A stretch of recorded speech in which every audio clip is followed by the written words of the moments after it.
विनोद जी, आपका टेक? नहीं, सीएम कौन होगा? अगर एनडीए को बहुमत मिलता है तो मुख्यमंत्री तो बीजेपी का ही बनेगा। ये तो मैं शुरू से कह रहा हूँ, लगातार कह रहा हूँ।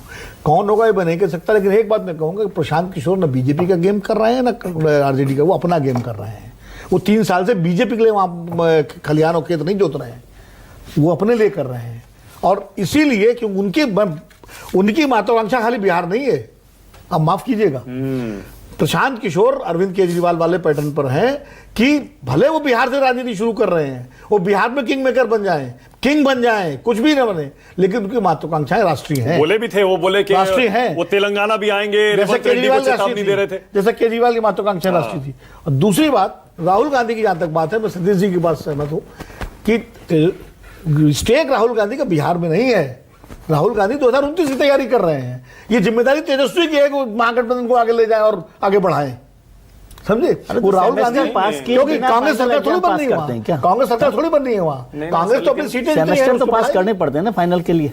क्या सेमेस्टर तो पास करने पड़ेंगे, फर्स्ट टर्म सेकंड टर्म। बिना सेमेस्टर पास किए सम्राट चौधरी तो डिलीट है कैलिफोर्निया यूनिवर्सिटी से।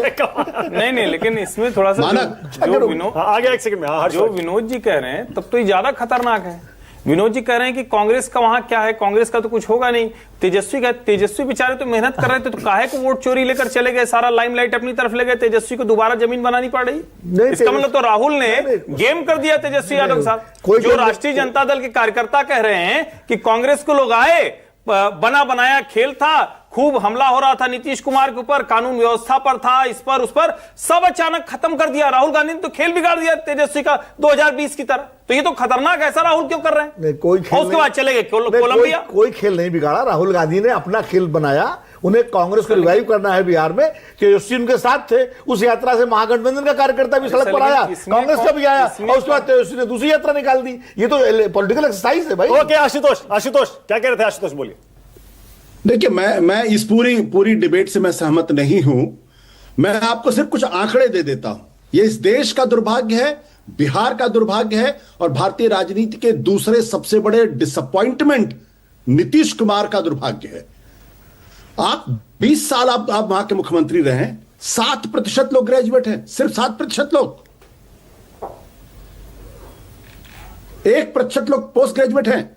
34.13% लोग 6,000 से कम में जीवनोपार्जन कर रहे हैं। 4% लोग हैं बिहार के अंदर, सिर्फ 4% लोग, शर्म से डूब मरना चाहिए। सिर्फ 4% लोग हैं जिनकी आमदनी 50,000 रुपए से ज्यादा है पर मंथ, सिर्फ 4%। 0.13% लोगों के पास सिर्फ ट्रैक्टर है।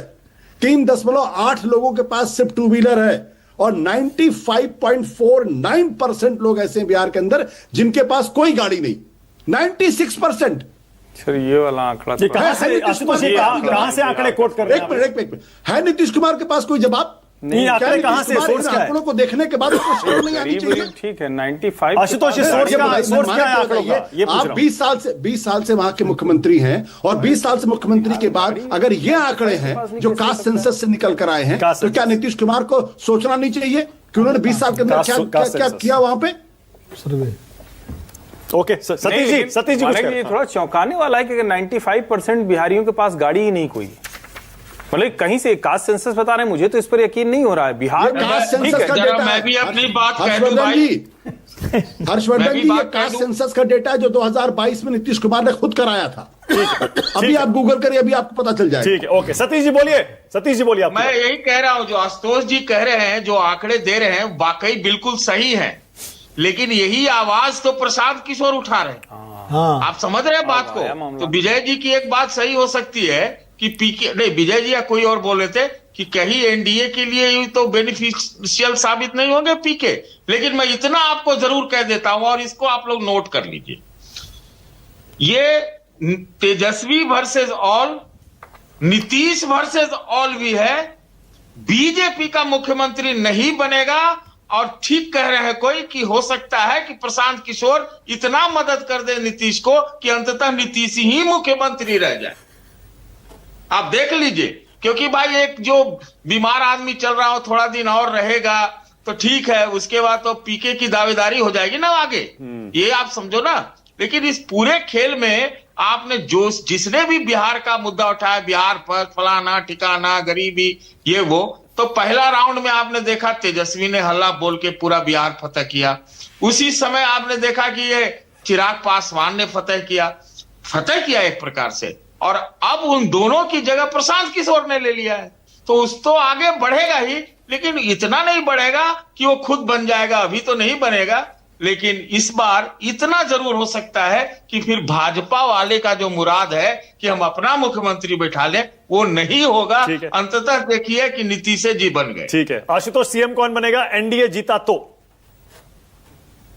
किसी भी हालत में नीतीश कुमार मुख्यमंत्री नहीं बनेंगे। और अगर एनडीए जीतने के बाद अगर नीतीश कुमार फिर मुख्यमंत्री बनते हैं, इसका मतलब भारतीय जनता पार्टी बिहार के अंदर अपने बल पर सरकार नहीं बनाना चाहती। जो मैं मानता हूं कि भारतीय जनता पार्टी अब अपनी बैसाखी को उठा के बाहर फेंकेगी, और अगर सरकार बनती है तो बीजेपी का मुख्यमंत्री होगा। आशुतोष देश कब लौट के आ रहे हैं, कब आ रहे हैं?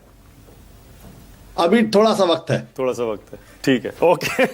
चलिए, ऑल राइट, आप छुट्टियां एंजॉय करिए, ज्यादा डिस्टर्ब नहीं करेंगे आपको।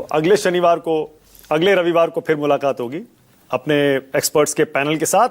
फिलहाल राष्ट्र की बात संडे एडिशन में आने के लिए आप सबका, मेहमानों का धन्यवाद। इस पूरी डिबेट के बारे में और इसमें कवर्ड मुद्दों के बारे में आपकी राय क्या है, कमेंट में बताइएगा। छोटा सा ब्रेक लें।